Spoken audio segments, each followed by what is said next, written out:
Hey guys, I want to welcome you to Dream Chasers Radio with me, your host, Yaya Diamond. What's up, peoples? How you doing? It is a great day. We have an author on. Now, listen, we've been talking for a minute and I've gotten to know this person just a little bit, but what I've noticed is his heart is amazing. And he has a book out called Ethosism. And we're going to be talking about that. And I'm going to be asking a couple of questions. And if you feel like you don't want to go into this, too bad. We're going to go into it anyway, because we all need to understand and know what's going on in the world. I want to welcome my guest, and I am going to probably torture his name, so I'm not going to say it. I'm not going to do it. But welcome to the show. Tell everybody your name, please. Joe Sekimonyo. See, I know. You see, it's easy. You just think as I'm a Japanese. Okay. Yeah, Sekimonyo. Yes. Sekimonyo. Okay. I just said it. Yes, you see, you said it. It was not that hard. Thank you so much for being here. You're welcome. Thank you for inviting me. I know it's going to be fun because we just chatted and we chat like I know you forever. Like, I don't know why. Well, I love people and I love books and authors. I think that it takes a lot to put things in writing. I can't do that because I can't sit still for 5 minutes enough to do it. But I truly, truly want to talk to you about your book because I think it's something that people need to know about. So first of all, before we get into your book, I mean, how did you become that writer? Oh, I would say like the story goes in boarding school. I used to write letter from a friend, right? To write to their girlfriend. So I had to write different letters, right? And kind of adjust that thought to a voice. You were the guy that all the girls got letters from, but nobody knew it was from you. Yes, so I had to do it. So that I can, there in boarding school we had like bread, sardine, extra tea, and so I had to do that. That was my hustle. So don't laugh. That was a real hustle at 14. That was my hustle. I'm sorry. I kind of knew it. I mean, these guys, when you get with them, they're stupid. I mean, how could they write so nice? I mean, did you write? So that was me. You in love with me. Yeah, see? Oh my gosh. Terrible. So I did it, but the book just happened because I was pissed off. My first book, I wrote it because I was in Kenya and Mama Vincent is a woman who was asking for money. I was giving money. And then at one point, she gave me a kid because the police almost arrested her and asked what's going on. They said they passed an ordinance for people not to beg in the city. So I was one time in St. Pete, Florida. And I saw somebody take the bus, Greyhound. They gave him a one ticket out because he looked like a hobo. So in St. Pete, I don't know if they changed it. If you look poor, you get arrested and they give you a ticket out of St. Petersburg. So I was like, damn, it's the same injustice all over the world, different color, right? But it's the same at its base is a war against not poverty, but the poor. So that's why I wrote the first book. Wow, that is terrible. I didn't even know that. I had no idea that was going on. Wow, yes. Wow. And I've been to St. Pete many times. Yes, don't look like a hobo. You're gonna get arrested. Yeah, okay. Yeah. So jeans with holes in it, they're out of the question, right? No, they're used to it. They're used to it now. Wow. Yes. So tell me more about your book. What is Ethosism? Ethosism is first, I wrote the first book and I was talking about the war against the poor instead of poverty. And I said, we need a new system. So I was explaining the new system and people keep asking me what it is. So is it socialism? Is this? So one day I'm in the car with my wife and I ask her, I know there's ethos. Is there ethosism? She Googled it, there's none. I'm saying this thing, we're gonna call it ethosism. Because when you Google it, you're gonna find it. So ethosism is an alternative to capitalism, right? But you gotta set the argument, right? Why we need a new system. I told them, said, no, okay. Today, capitalism is anchored to two fundamental notions. One, the primitive description of the labor class. Two, on the so-called scarcity of resource. So in the 18th century, you know, England, industrialization, you have to, if you have money, you pay for your factory and the training of the labor, right? You take somebody from the farm and you show them how to make shoes. But today we go to school, right? In the US alone, student loan is 1.6 trillion debt. So we buy our means of participation or engagement. Even if you want to work in McDonald's or Publix, they ask you for a resume, you gotta be trained, you gotta know something by yourself. So we own our means of participation. Two, scarcity resource. Yes, but one of the fundamental resource, which is kind of not really talked about, is human ability to innovate, right? Yeah. Creativity, right? Creativity is a matter of innovation. And if you look today, right, all the economy run on innovation, right? Yes. It's not anymore money. You can have your money, but you will not start a company. Today, you're going to look the person for idea, then you're going to look for the person who know how, then maybe the person who had money. So today, right, based on those two fundamental notions, knowledge, muscle, I don't know, creativity, all they're as good as gold and money.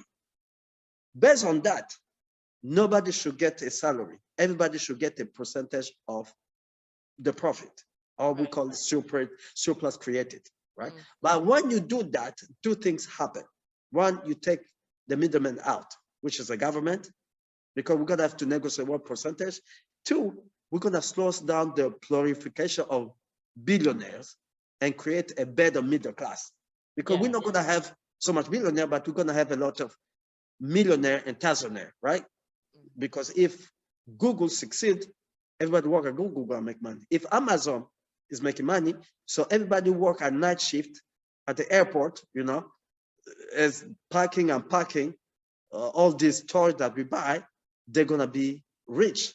So that's the notion, the fundamental, but it's more about the argument. Why do we need something new? I said, because we're not anymore those farmers like in 18th century. We own our means of participation. And today the economy runs on innovation. It doesn't run on money or gold. You gotta find the person who innovate, the person who think, the know-how and the muscle to be successful in the business. Definitely. Yes. I love that. You know, I've always thought that, you know, if I'm working for a company and they're paying me a salary and I'm coming up with different ways to do their business, why am I not getting paid for that? Why am I not being, you know, the benefactor of this, but they're gaining all of the money and I'm still getting the same salary? And that was one of the reasons I quit my job. Yes, so you find a lot of people now, they can afford to quit their job because what they're taking, just as the person who can pull money out of the company, you pull up your knowledge and you can use it somewhere else. The person who pull up his money, he can invest somewhere else. So that's what it is. But we still have a problem. The biggest problem is, I tell people when you look at, I think last year they showed like the 5% on top, they hold 68% of the entire wealth in the US. The 50% at the bottom, they only hold around 3% of the wealth, right? But somebody say, how come? In between these two groups, the one on top, they get most of them get a percentage, right? They get paid in percentage of a profit, and the 50% at the bottom, most of them get a salary. So that's create the imbalance, and that's also what I say. Okay, Ethosism is the solution, but the biggest problem is this psychological contract we have with all notion, right? With capitalism, and also it doesn't help like Cuba, socialists fail, right? So we like, no, let's stay with this stuff. It's choking us, but at least we keep going. It's up to us to figure out, no, we need another arrangement because you definitely need another arrangement. Yeah, we need another thing. Oh, yes, that was capitalism. We know, but based on the fact, like you say, you quit your job and you can start your business, but we have not really talked about to say, oh, what made you be able to start a business today than 100 years ago? Is because you pay for your means of participation and you pay for sophisticated means of participation with your money. Yeah. Yeah. True that. You know, I didn't just leave my job either. I was already doing this on the side, and it was just taking up more time. And it was just much more pleasurable to do this than to do something for someone else that didn't appreciate it. And after I actually left my job, no one called me to say, hey, how are you doing? Can we No, get you back? You know, that, and I just found out they need people now. They're like desperately reaching out to people to come back. And I'm not coming back. because I'm not going back. COVID did something. Before that, you quit your job, they have somebody ready to take your job for, you know, Right. for I call it self-enslavement. But with COVID, they fire so many people. They let go so many people that people had to find another alternative, and they make their own money. Now people don't want to go back to work. No. Right? No, they don't want, because they can make as much money, or if they more. make that much money, at least they have the freedom and the dignity, right? You don't have to wake Yeah. up and somebody, a manager, talk about productivity. That's right. Just to be a nurse. You Yeah. don't need to. Yeah. I don't So need that's to a be in a problem. meeting like that where I get put down for trying hard. Don't need to do. And that's why you see me lately. I usually don't do interviews, right? I hate doing interview, especially in the US. But I find myself like, yo, I gotta tell people about this other thing, this other arrangement, because I think like now people can understand what I've been talking about. Yeah. I hope so. I hope so too, because there is a very big gap. I mean, it is a huge, like there is like a, how would I say? It's like a pit or Yes. a trap. Yes. Here are the people with the 2%. The middle class is disappearing. Yes. It's disappearing. And then there is the have-nots. That's it. And that's it. I mean, Yeah. I am still middle class. I am a part of either the growing or diminishing population. It's one or the other, and I am not going to be diminishing. We're going to grow. Yes, yes, yes. But why is that? The gap is like so big. Why is the gap so big? Because even for you to grow, people need also to make money, right? We need to, because if what do you call it? The guy from Amazon, I forgot his name again. The billionaire. I know who you're talking about. Yeah. He has so much money, but he will not buy at Publix, right? he just got a ton of money that he want to go to the space, but he's not going to spend. He's not going to buy your product. So we need to change this system to say, okay, how did he get so much money? It's just because every day he get a percentage of the profit. He doesn't need to do anything. No. Right? People wake up at 6 o'clock. I want to do that. To get him rich. But we can do it a better way. Jeff Bezos. We need to do that. We need to do it in a better way that everybody, there's a guy who said in 1930s, well, his name is Bertrand Russell.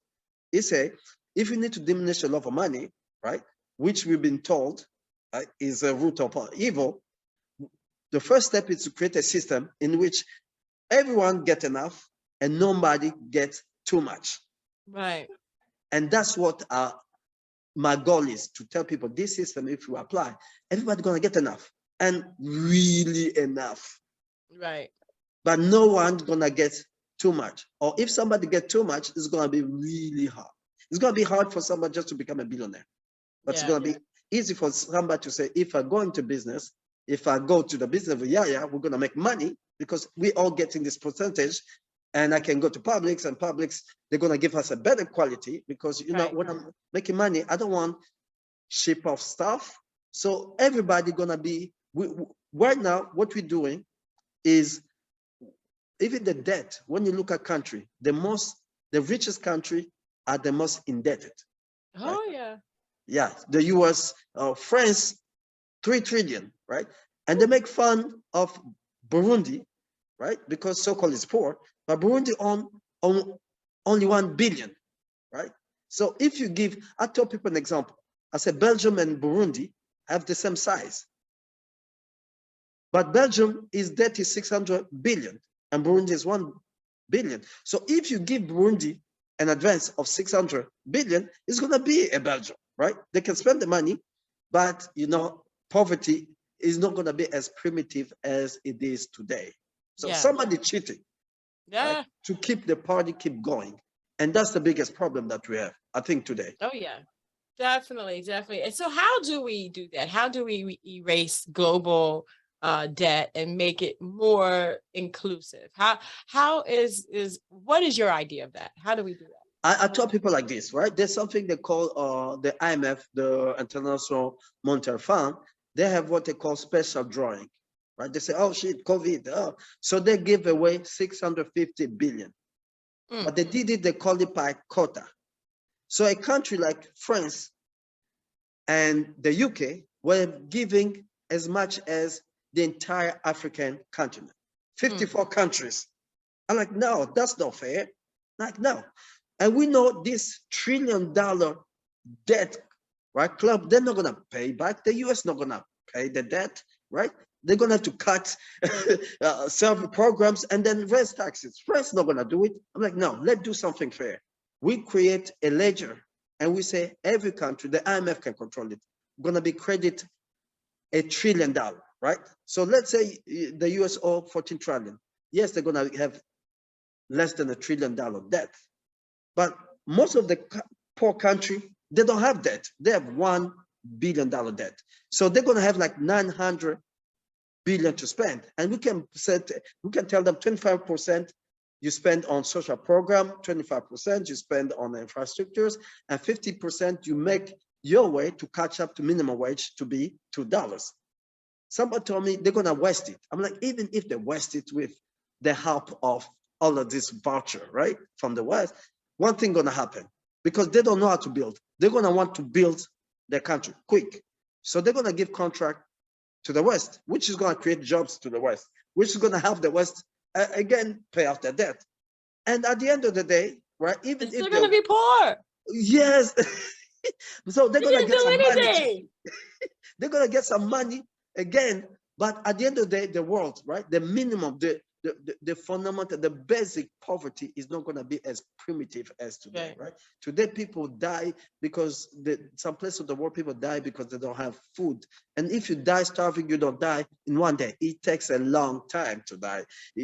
No clean water, right? So tomorrow, if we do it, I see the world that when we talk about poverty, we're going to be talking, they don't have good road, or they don't have good airports, maybe, right? They eat 3 times a day, but their food is not as, they don't have enough vegetarian, right? We're going to be complaining about stuff because poverty will still be there, but we're going to define it in a more human way. So that's the idea. Give everybody a credit, every country $1 trillion. Wow. And then let's see what's going to happen. We can do it because the IMF just gave everybody 600 billion, but they did it by quota, and they give the rich country more than the one who need it. So-called, it was a quota, which it does not make sense. No, it doesn't. It really doesn't make sense. Unfortunately, I mean, what does? Yes. What makes sense? And not much. Even the US just gave people, somebody was asking me, or especially a poor country, they're like, where the money gonna come from? I said, do you know the US just gave people $2,000 just cause where the money came? I'm like, money, you can create money from nowhere. People are cheating. The developed country are cheating. That's why they have so much debt and they keep going. Like, how can France pay $3 trillion, right? And make it fun of Mali, which has $6 billion debt, and that Mali, bad guy. So but it's also the fault of the third country, if you can call. They need to decolonize the mindset, right? They need to modernize their dream. I tell them, you don't need to dream. You need to fantasize like everybody else, because your dream is attached to other body phantasm, right? The West is talking about electrical car, and you talk about mining to provide, this raw material for electrical car. Why don't you think about making a car that, I don't know, run on water or on smile, right? Dream about, phantasm about something. You cannot just every time attach a dream to somebody else's phantasm. And that's a bigger deal. And there's so many people to blame for it. But the first one to blame is ourselves. When I look at myself, I'm from Congo, I'm from a third world country. We need that, especially the one who can. Yeah, definitely. So why is Congo so poor on their people, but so rich? I mean, I don't understand, like in raw materials. Why is that happening? Why does, I mean, is somebody like stealing something? I mean, what's going on really? When people say it is, that is the definition of from a colonizer, right? Because it's like Congo, they say you're so rich in raw material, when the people are poor. I told you, Congo itself, the raw material estimate at 14 trillion, but it takes so much money to dig out, right? And it's going to create so much mess. But guess what? The US debt is 17 trillion. So the US got an advance without digging anything. I said, the way we frame that question is not the right way. We need to reframe to help Congo, right? We need to ask a question like why a Congolese who live in Congo is poor, right? It's because he live in a low-income country. And when we put the question that we frame it that way, then people are going to be, oh shit, we live in a low-income country. How do we do to increase, right, our income? They're like, why our school system is shitty. So we need to better our quality of participation in the enterprise. I told them, I'm like, Google cannot open in Congo, right? Some of this company cannot open in Congo because who are they going to hire? Exactly. You don't have the expertise. But when you have the expertise, then you can participate in the high caliber financial transaction in the world. But as long as we keep repeating, and especially the West, keep repeating, to, I think, freeze Congolese mindset in the colonization kind of ecosystem. They're like, why are you rich in raw material? You gotta dig the raw material. And even if you dig it, if you don't know what to do with it, it doesn't worth shit, right? Yeah. Right? You can have gold, but if you don't know how to make a iPhone, right? It takes $160 to make an iPhone, which costs $1,000. Yeah. And from 160, only $40 from raw material. So what they say about no colton is significant to make cell phone, they just exaggerate. Yeah, I know. They don't want people to think about making their own iPhone and be competitive in their chips market, right? Yeah. Yeah. So China figured that out. And that's why China has become rich, because it's like, no, wealth in the 21st century is the ability to innovate. Is people brain, is not raw material or people's stomach. Wow. Your book is going to revolutionize people's minds. I hope so. I hope they're ready for it. I hope they're ready for it because I'm already there. Yes. I'm already there. But it's like, okay, so yeah, we do have to change mindsets. So, I mean, all in all, your book is there, and the purpose of your book is to move people forward and to show people where we've come from and where we're going. Am I incorrect in saying that? No, you're not incorrect. I show people where we come from and where we're supposed to be going if you want to go on the right direction, right? Because I tell people, you know, especially developing world, developed world, the so-called rich one, they're so good at creating what we call it, not accumulating or wealth, but I call it, how we call it, the better life standard for everybody, right? But they don't know how to share it. They know how to create prosperity, what I was looking for, right? Prosperity is in the US. The developed world know how to create prosperity, but they don't know how to share it. The third world country, they will have that problem. But right now, they're still on the stage of creating wealth and accumulating wealth, right? Individual. That's why you see 1 or 2 countries still having billionaires. But they're gonna get to the US level and then get stuck because the gap between the have and have not will increase. Just as we see it in China. China today, yes, they have so many billionaires, but that gap has increased. That will create a problem for even for the Communist Party. Right? And I say this, I tell them why we are where we are. And I said, this is the solution, because this gap is created because we have a double standard of rewarding people for their work. And you said that you were working and like, why don't I get extra for this other thing I'm bringing to the table? Why the other person who's not at the meeting is happy because I'm creating idea? And that's why I think we should be going. And that's what I've been preaching. Yeah. I agree with you. Wow. We could talk about this thing for a long time. Yes. Because the injustices are just great. They're just grand. And it's just sad. And I mean, we could talk about it, but we need to move on it. And I think people will benefit from this book and definitely be able to move forward. Where can people find your book? I think they on Amazon. You just have to Google my last name or just Ethosism. Once you Google Ethosism, that's the beauty of inventing a word, right? Because once somebody put Ethosism, right, then the book pops out and everything else, where to find it. Mm-hmm. Well, definitely we're going to have that in our book club. So Yaya Diamond's book club on Amazon. We're going to put the link in the description box below so that way you guys can find the book easily. We're also going to go ahead and put some more information about the book and about the author. And I cannot say your name again. Try Sekimonyo. Sekimonyo. There we go. So we're going to actually have his information in the description box below for Sekimonyo. And that way we all know where we can go. Look, we can move forward and we can become those people and not and kind of keep ourselves from being these people, but then go back and help these people become those people. And that's where the gap needs to we need to be going back and forth. We need to help those who we feel they want to be helped. Some people just don't want to be helped, but some people do. Can't be helped because of they don't have the ability, right? There you go. There you go. But we can start somewhere. So definitely, what is your advice for those, for people, those people to help these people? I don't have no advice. So for me, I'm like, these people at the bottom need to demand a change of this arrangement of the social contract, because these people are not going to change, right? No. As a billionaire talk about, there's not to say Buffett complained the disparity between the gap between the rich and the poor, but he get rich every day, right?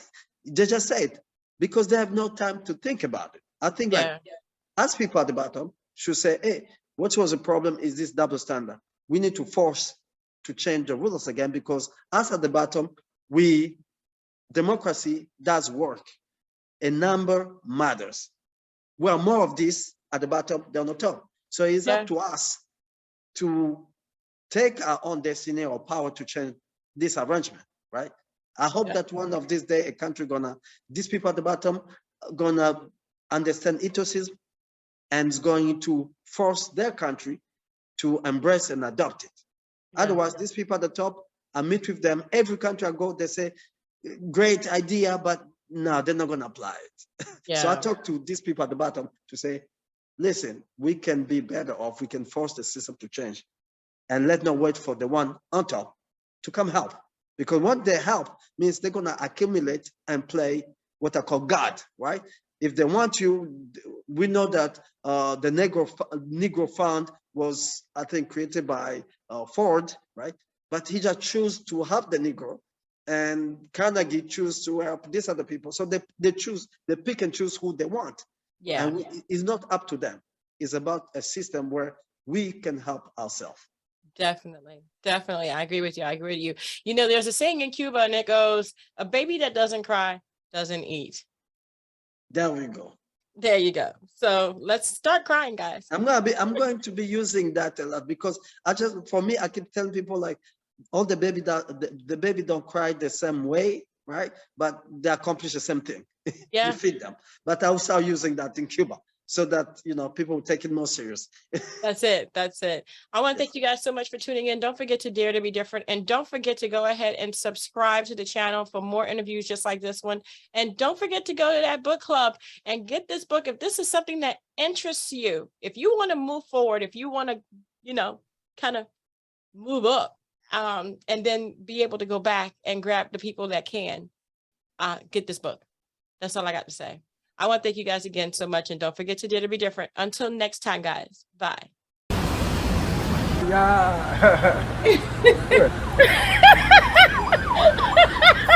You are kidding.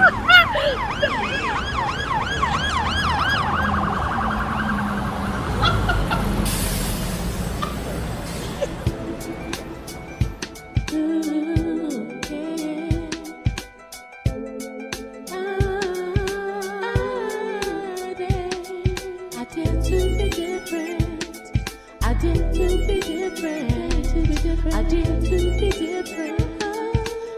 to begin.